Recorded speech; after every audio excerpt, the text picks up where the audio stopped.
டெல்லி ஏர் India விமான விபத்து தொடர்பான அதிர வைக்கும் பல்வேறு தகவல்கள் கிடைத்துள்ளன. 300 அடி உயரத்திலிருந்து சரிந்த விமானம் எப்படி விபத்தில் சிக்கியது போன்ற பல்வேறு முக்கியமான தகவல்கள் குறித்து இந்த செய்தி தொகுப்பில் விளக்கமாக பார்க்கலாம்.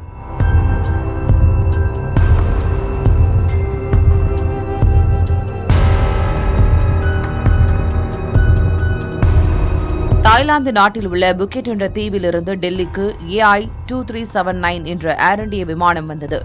145 பயணிகளை ஏற்றிக்கொண்டு ஒடிஷா பகுதி அருகே விமானம் வந்தபோது டர்புலன்ஸ் எனப்படும் கடுமையான காற்றுச் சூழல் ஏற்பட்டது.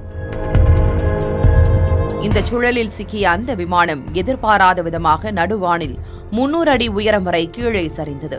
இந்த திடீர் அதிர்ச்சியால் விமானத்தில் இருந்த பயணிகளும் விமான பணியாளர்களும் காயமடைந்தனர்.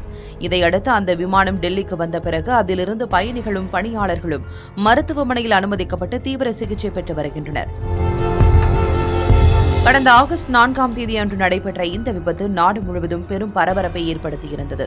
இதையடுத்து விபத்துக்குள்ளான விமானத்தை இயக்கிய தலைமை விமானி போதைப் பொருள் பயன்படுத்தினாரா என்று சமீபத்தில் பரிசோதனை மேற்கொள்ளப்பட்டது.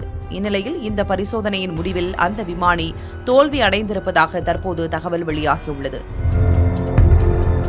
ஆனால் இந்த செய்தி குறித்து ஏர் இண்டியா நிறுவனம் இதுவரை உறுதியான தகவல் எதையும் வெளியிடவில்லை.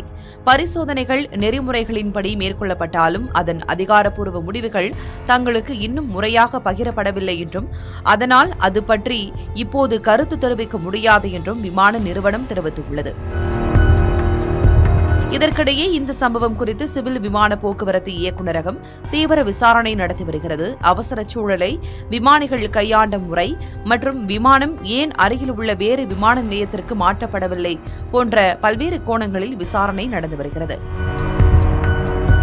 விசாரணையின் முடிவுகள் வரும் வரை அந்த விமானத்தில் பணியிலிருந்த 2 விமானிகளும் பறக்கும் பணியிலிருந்து தற்காலிகமாக விடுவிக்கப்பட்டுள்ளனர்.